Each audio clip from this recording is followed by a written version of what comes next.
A la República Dominicana es que más le conviene una pacificación de Haití. Y un Haití recuperado, un Haití en crecimiento, nos quita presión migratoria. Y el armamento que disponen las bandas haitianas. Yo imagino que aparte del apoyo financiero, los Estados Unidos le van a dar apoyo estratégico. Pueden tener esperanza. Y también, sobre todo, que en el plano local, es decir, ellos mismos unifiquen criterios de reconstrucción. Amables televidentes, agradecido, encantado, feliz de arrancar el Telematutino 11 y contar con ese público inteligente. Muchísimas gracias a todos. Buenos días, Jacqueline Morel. Hola Ramón, muy buenos días República Dominicana. Comienza Telematutino 11, estamos ya a mitad de semana, miércoles 26 de junio y como siempre un gran privilegio, un honor que nos permitan estar con ustedes a esta hora del día. Pasando revista de cómo va el país, de los temas importantes que gravitan y que tenemos pendiente por discutir, por conocer, por resolver. Así que les damos la bienvenida, como siempre vamos a hablar de esos temas en nuestros comentarios. También hoy tenemos la participación del doctor Juan Yadó, quien es un consultor y experto en turismo. Y en una segunda participación nos acompañará el doctor Alberto Díaz, quien es Máster Neurocoaching, que nos va a hablar de un taller sobre liderazgo y transformación Power Young. Así que ya ustedes saben, este es el contenido, la invitación como siempre está hecha. Bienvenidos. Bueno, pues en el día de ayer llegó el primer contingente de 400 soldados de Kenia, Haití. Se supone que son 1000. A eso se van a sumar algunos cientos de Chad, de Benín, de Bangladesh, de las Bahamas, de Barbados. Pero no creo que pasen de 2000. Para mí es una tropa pequeña, tomando en consideración la capacidad de movilidad y el armamento que disponen las bandas haitianas. Yo imagino que aparte del apoyo financiero, los Estados Unidos le van a dar apoyo estratégico, qué sé yo, vía satélite, vía drones. Aquí tenemos las tropas bajando de un avión de Kenya Air. Que el Señor los acompañe y los ayude a destruir a las bandas y a pacificar a Haití. Bueno, eso es una labor que ya se sabe por demás que va a ser un poco compleja, complicada, pero qué bueno que llegó ese contingente a Haití, porque de alguna forma tendría que haber una intervención. Y gracias a, a ingentes esfuerzos liderados en parte por la República Dominicana, reclamando ante organismos internacionales la colaboración y la importancia de que Haití fuera intervenido y que se le prestara atención. Y qué bueno que ya hasta el presidente Biden está hablando de que más países deben sumarse a esa ola de ayuda y hay esperanza porque hay una comisión de transición, hay un nuevo primer ministro, se han designado nuevos funcionarios, ya llegaron los soldados de Kenia, por lo menos una parte, y muchos miran con escepticismo si lo que se está haciendo ahora podría ayudar a resolver la crisis de inseguridad, de destrucción que vive Haití. Pero por lo menos hay que intentarlo. Y todo intento que se haga será importante para ese país, que, como hemos dicho en innumerables ocasiones, merece una mejor suerte. No estar en manos de banda que todavía yo no entiendo la lógica de actuación, de destrucción, de asesinato, secuestro. Entonces, no sabemos esa lógica. Pero ojalá que sí, si el mundo se une y Haití está en la agenda internacional, pueden tener esperanza. Y también, sobre todo, que en el plano local, es decir, ellos mismos unifiquen criterios de reconstrucción, porque por más que se quiera ayudar de fuera, si de adentro no se acogen bien y no hay unificación de criterios, pues es muy difícil implementar cualquier método de recuperación. Pero vamos a esperar que las cosas marchen diferente, por lo menos a como han estado hasta ahora. A la República Dominicana es que más le conviene una pacificación de Haití y de que se elija un gobierno legítimo, que haya acuerdo entre todas las fuerzas políticas y sociales, que Haití fluya la ayuda. Un país pacífico puede fluir la inversión extranjera, inclusive inversión dominicana, que ya la hay. Y un Haití recuperado, un Haití en crecimiento, nos quita presión migratoria. Y hasta quién quita que los haitianos decidan retornar, una parte de ellos retornar a su país. Esperemos que haya suerte porque ya hay el precedente del MINUSTAP, que eran 10.000 soldados, y eso fue un verdadero fracaso. Por otro lado, ayer el Ministerio de Economía emitió un informe de 8 páginas donde habla de 5 reformas estructurales. Y lo cito porque me gustó el lenguaje. Se me pareció al lenguaje del ministro de Economía cuando no era ministro de Economía. Él aborda la educación, el tema fiscal, seguridad social, la ley de trabajo. Y en la parte fiscal, con un lenguaje lógicamente oficial, él coincide y habla del gasto y habla del ingreso, de la necesidad de un mayor ingreso, pero habla de la necesidad del gasto, incluso habla en un párrafo de la necesidad de refundir, de eliminar una serie de instituciones que era parte de las recomendaciones, pero pienso que está muy claro que en eso ya muchísimos economistas han hablado, que esto es un tema de gasto, pero es un tema también de ingreso. Así es, Ramón. Esto está contenido en un balance económico preliminar de lo que ha sido el desempeño de este primer trimestre del año, del 2024.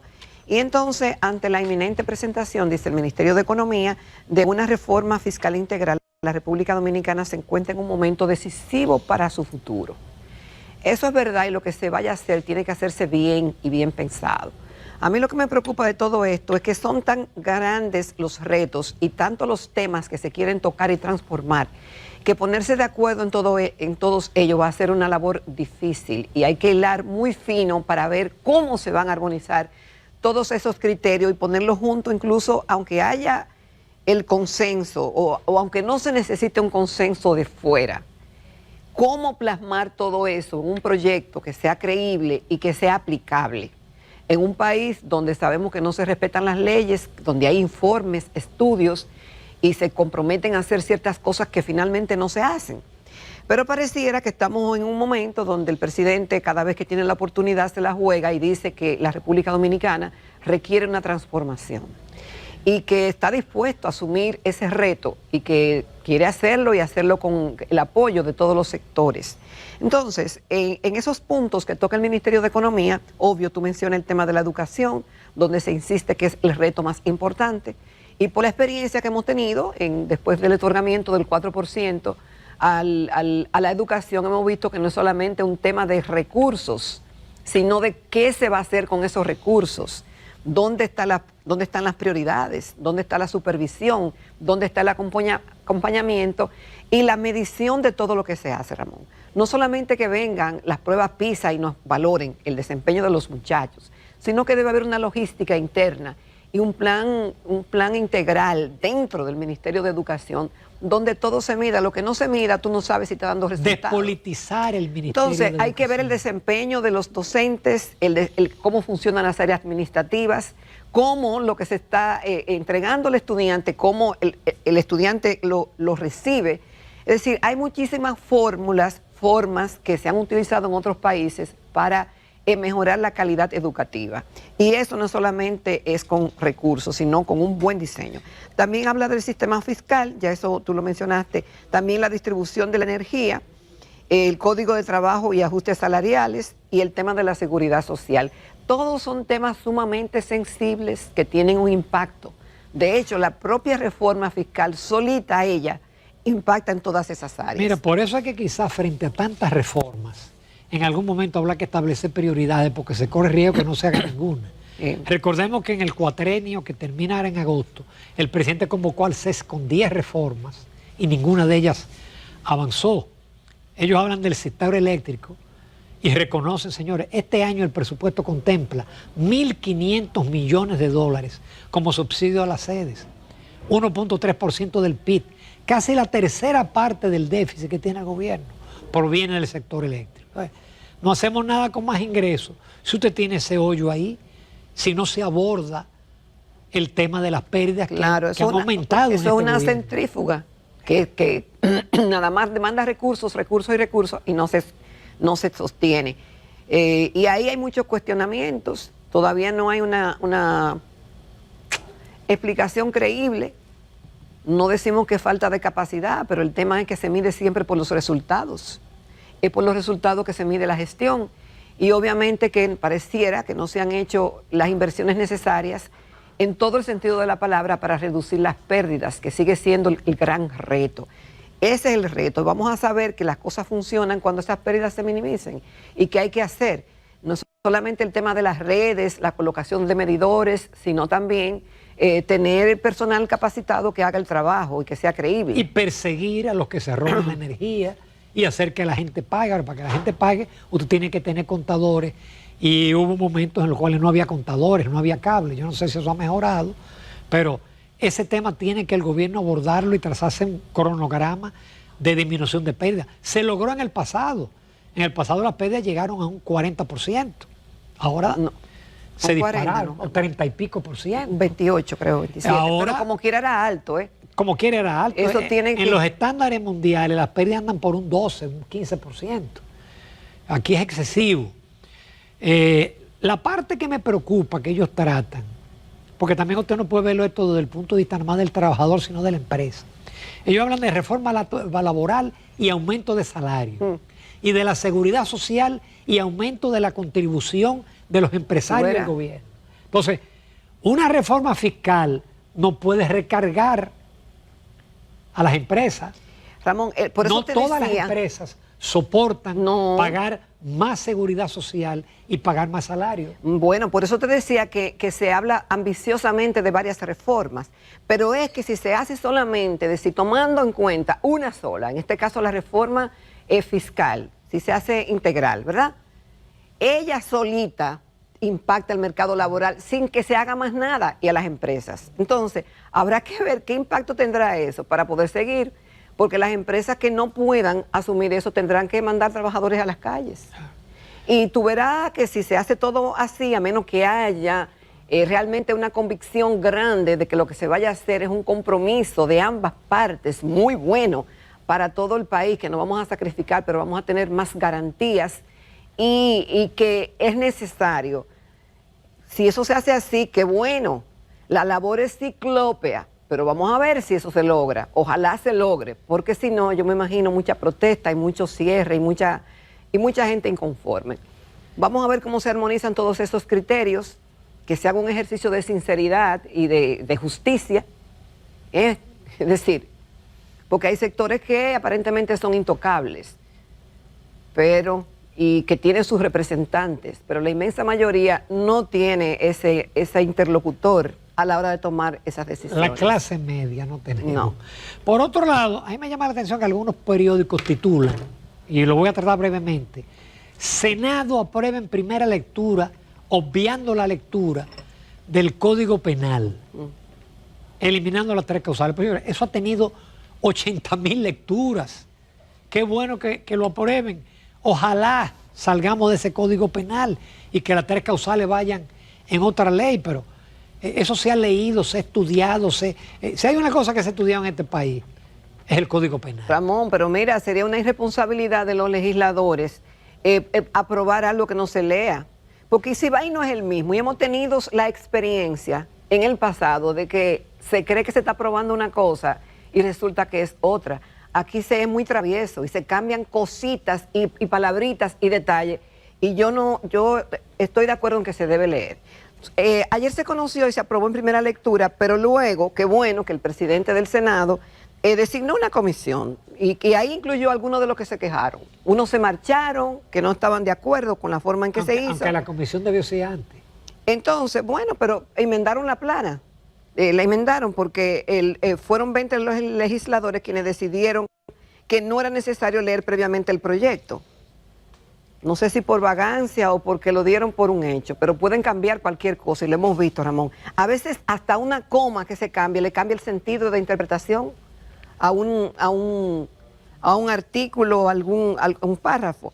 Entonces, los senadores de la Fuerza del Pueblo y del PLD, Bautista Rojas Gómez, Iván Lorenzo, de Elías Piña, rechazaron. Pero luego que el presidente del Senado, Ricardo de los Santos, designó una comisión para estudiar, no puso un plazo fijo, dejando abierta la extensión para posibles modificaciones a realizarse con mira a la próxima legislatura programada para el 16 de agosto. Entonces ahí incluyó a Santiago Zorrilla como presidente, a Dionis Sánchez, a José del Castillo, Iván Lorenzo, Antonio Taveras, Franklin Romero, Virgilio Sedano, Pedro Catrén, Ramón Rogelio Genao y Lía Díaz de Díaz, que serán los encargados de redactar un documento de estudio, un informe del proyecto que ya es conocido. Y dice Rogelio Genao que con esto pues se intenta solucionar unos 100 años de retraso que afectan a la República Dominicana, agregando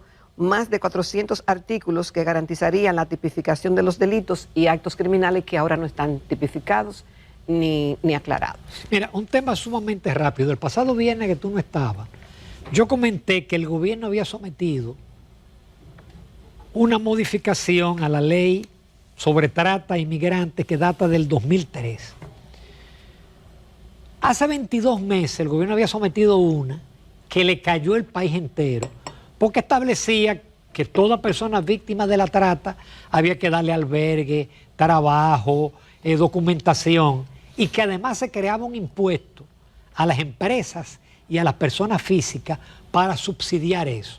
El Poder Ejecutivo no le quedó de otra que retirar el proyecto.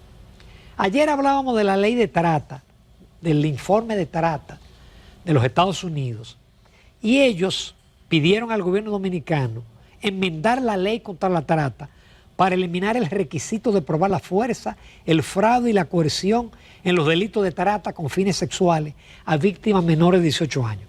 Yo decía en ese comentario el viernes, ojo pelado con el proyecto, pero qué bueno, me lo enviaron en el día de ayer el proyecto, y el proyecto lo único que hace es que modifica un artículo, el artículo 3 que está aquí, y justamente incluye lo que piden los Estados Unidos. Es decir, que en el caso de la trata de menores, aunque no haya maltrato, violación, etcétera, ese menor cae dentro del marco que establece una ley del año 2013. Así que no hay temores con esto. Bueno, por otro lado, les invito a ver el prestigioso periódico Hoy, que en el día de hoy, en esta fecha, tiene una serie de trabajos muy interesantes para los que llevan anotaciones y ven cómo va el tema del Ministerio Público y de la Justicia. Hace un recuento, Ramón y amables televidentes, de cuánto se ha rescatado de casos de corrupción, cuánto dinero. Y hay una suma interesante, unos 6.000 millones de pesos, o no recuerdo ahora mismo el dato, lo estaba buscando, pero en la versión digital se va actualizando y a veces las noticias se van para abajo y no se encuentran tan rápidamente. Así como otros datos muy interesantes del Ministerio Público con relación a los temas de corrupción. Esto no tenía precedente en la República Dominicana y ahí hay datos, señores, contundentes de cómo un ministro puede distraer el pago irregular de más de 20.000 millones de pesos, un solo ministro. Y de cómo un empresario privado puede distraer millones y paga una cantidad y sale libre y feliz exhibiéndose y saliendo en revistas sociales y en Romana y en Punta Cana y aquí. Esa es la parte negativa. Señores, finalmente, y eso lo dicen ellos como disuasión, el expresidente de Honduras, Juan Carlos Hernández, presidente por 2 periodos, tan pronto terminó, se lo llevaron a Estados Unidos, fue condenado y la Fiscalía de Nueva York pide cadena perpetua, y dicen ellos como disuasión, para que todos los presidentes latinoamericanos sepan que no están exentos de, si caen en apoyo al narcotráfico y en lo que cayó Hernández, son pasibles de una cosa tan terrible como una cadena perpetua en una cárcel norteamericana. Bueno, Ramón, las acusaciones justamente son de narcotráfico y por el uso de armas para proteger negocios criminales. No es el primer presidente ni familia de presidente de América Latina en los últimos 30 años que cae preso o que cae acusado de temas de narcotráfico. A veces le dan 4 millones, hemos visto, de dólares, qué sé yo cuánto, pero ya un entramado que viene del mismo gobierno de apoyo al narcotráfico, tiene que ser ejemplarizante la sanción, porque es como para que se piense bien y no se haga. La droga y el narco es una desgracia para la humanidad.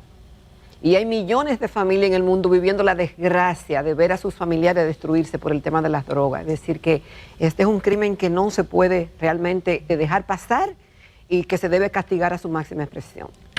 Vamos a la entrevista, no se la pierde, con el doctor Juan Yadó, consultor y especialista. Digo especialista porque hubo una invitada que dijo, yo no soy experta, experto es fulano, especialista es como los médicos, que son especialistas en... Entonces, Juan Yadó es quizás el dominicano con mayor experiencia y un dilatado ejercicio como consultor en el área del turismo.